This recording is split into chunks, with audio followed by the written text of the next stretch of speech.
Good morning students. आज हम Hindi reader का 15 चैप्टर स्टार्ट करेंगे जिसका नाम है सरोजनी नायडू। सरोजनी नायडू की जीवनी। इसमें हम सरोजनी नायडू की जीवन के बारे में जानेंगे। चलिए स्टार्ट करते हैं। आज़ादी की लड़ाई में कई भारतीय महिलाओं ने अपना योगदान दिया।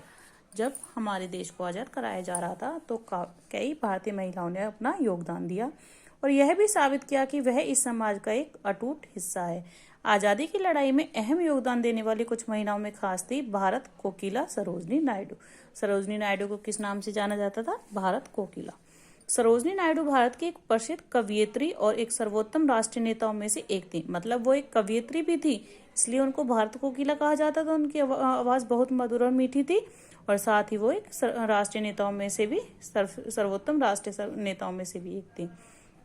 भारतीय स्वतंत्रता संग्राम में वह हमेशा आगे रही हैं और गांधी जी के साथ नजर आई। अपने मधुर स्वर में अपनी कविताओं का पाठ करने के कारण सरोजनी नायडू को भारत की कोकिला कहा जाता था। सरोजनी नायडू का जन्म कब हुआ? 13 फरवरी 1879 को हैदराबाद में हुआ। उनके पिताजी का नाम अघोरनाथ चट्टोपाध्याय था। वो क्या थे? एक रसायन वैज्ञानिक थे। वह चाहते थे कि उनकी पुत्री भी एक वैज्ञानिक बने, लेकिन ऐसा ना हो सका। सरोजनी नायडू को कविताओं से प्रेम था और वह इस प्रेम को कभी त्याग नहीं सकी। इनकी माता का नाम क्या था? वरदा सुंदरी था। सरोजनी नायडू ने मात्र 13 वर्ष की आयु में ही 1300 पदों की झील की रानी कविता और 2000 पंक्तियों का एक नाटक लिखकर अंग्रेजी भाषा पर अपनी पकड़ का नमूना पेश किया था।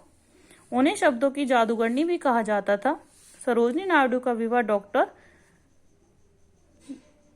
गोविंदराजुलु के साथ हुआ। वह एक फौजी डॉक्टर थे। इनका विवाह कैसा वैवाहिक जीवन कैसा था? सुखमय। मतलब इनका वैवाहिक जीवन सुखमय व्यतीत हुआ था। इन्होंने स्नेह और ममता के साथ अपने 4 बच्चों की परवरिश की। कितने बच्चे थे सरोजनी नायडू के?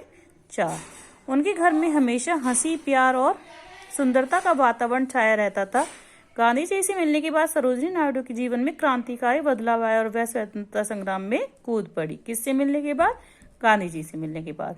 दांडी मार्च के दौरान गांधी जी के साथ चलने वालों में सरोजनी नायडू भी शामिल थी। उन्होंने गांधी जी के विचारों और मार्ग का अनुसरण किया।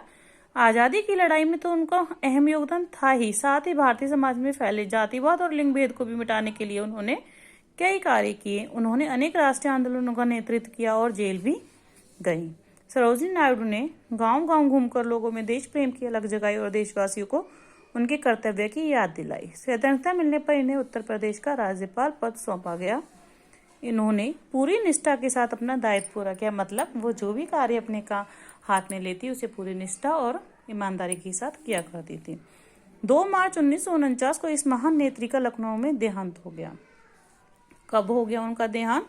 2 मार्च 1949 को। इस दिन हमारे देश ने एक प्रसिद्ध कोकिला को खो दिया, परंतु उनकी मधुर तराने आज भी हमारे दिलों में देशभक्ति की भावना का संचार करते हैं। अब देखिए, सरोजनी नायडू को किस नाम से जाना था? भारत कोकिला के नाम से। क्यों? क्योंकि वो कविताएं लिखती थी, वो एक कवयित्री थी। उनके पिताजी उन्हें क्या बनाना चाहते थे? एक वैज्ञानिक, जो नहीं हो सका। ये इसके शब्दार्थ हैं जो आपको नोटबुक में नोट डाउन करने हैं। देन ये क्वेश्चन आंसर है, आप सॉल्व करके देखना। देन मैं आंसर की सेंड करूंगी, उससे अपने मैच करना।